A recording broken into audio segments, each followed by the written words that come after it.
She was born broken. They said she'd never fly. Then her father said, "Now, watch me fix that." The planet Velorath was a world of wings. Every child born beneath its twin moons came into existence with them, delicate, iridescent things that hummed with bioluminescent light, beating softly even before the infant took their first breath. Wings were not merely for flying on Velorath. They were identity. They were soul. They were proof that you belonged. Lyra was born without them. The healers had never seen it before. They gathered around her mother's bed in silence, their own wings folded tight against their backs in an unconscious gesture of discomfort. The infant girl lay in the woven moss cradle, green-skinned and dark-haired, her pointed ears twitching at every sound, perfect in every way except the two smooth, bare patches of skin between her shoulder blades, where wings should have unfurled like flower petals meeting dawn. Her mother, Sarah, held her daughter against her chest and wept quietly, not because she loved her less, but because she already knew what was coming. The whispers started before Lyra could walk. Wingless.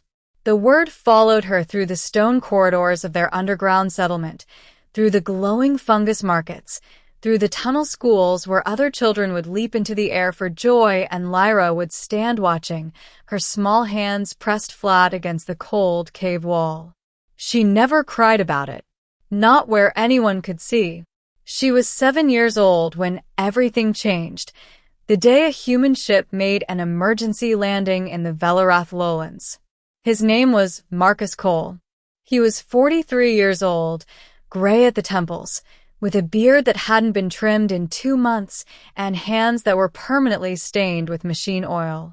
He was an aerospace engineer who had been traveling solo to a research station when his navigation systems failed completely, forcing him down onto a planet he had never even heard of.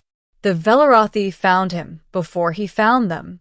They surrounded his ship in the canyon, 12 warriors with wings spread wide, weapons raised.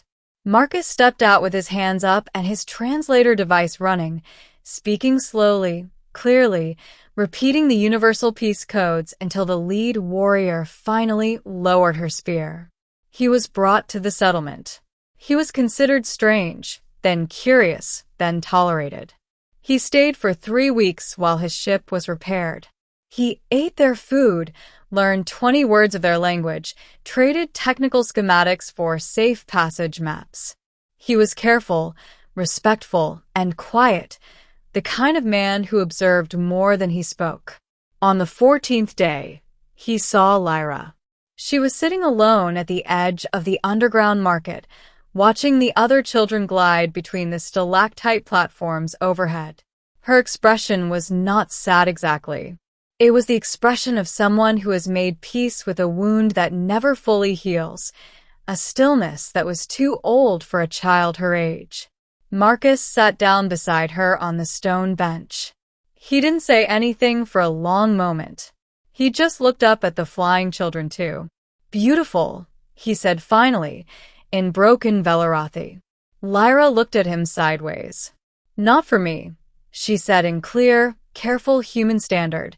She had been studying it from the translation broadcasts since his ship landed. He looked at her then. Really looked. He saw the bare space between her shoulder blades. He saw the way she held herself, shoulders slightly curved, as if protecting something that wasn't there. "I'm an engineer," he said simply. "I build things." She stared at him for 3 full seconds. "Can you build wings?" He didn't sleep that night. By morning, Marcus had covered every flat surface in his repaired ship's workshop with sketches. Not decorative wings. Not costume wings. Real ones. Functional. Weight-bearing. Aerodynamically calculated for Lyra's exact height, bone density estimate, and the gravity coefficient of Velorath's underground air currents. He went to Lyra's mother and explained, slowly, through the translator. Sarah listened with her arms crossed and her wings held rigid. Then she looked at her daughter, who was standing in the doorway of their cave home watching Marcus with the most alive expression Sarah had ever seen on her face. Sarah said yes. For the next 11 days, Marcus worked. He used salvaged components from his ship, lightweight alloy frames, microtension cables, polymer membranes that could flex and catch air. He studied the wings of every Velorathi who would let him observe them, sketching the joint structures, the muscle attachment points, the way the bioluminescent veins pulsed with movement. He asked Lyra questions every single morning. What angle feels natural when you raise your arms? Does this weight distribution feel balanced? Close your eyes. Where do you feel the air most? She answered everything. Seriously, precisely, like a small scientist collaborating on the most important project of her life. Because it was.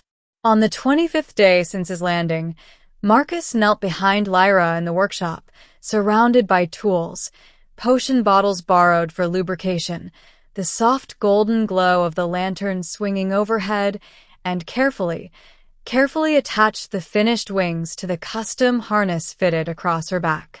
The wings were dark metal and deep blue, not bioluminescent, not organic. They were something else entirely. Something that had never existed on Velorath before. Where the other's wings caught the cave light like living glass, Lyra's caught it like the night sky catching starlight, dark and vast and quietly extraordinary. She stood up straight for the first time in her life. Not because she could fly yet. She hadn't even tried.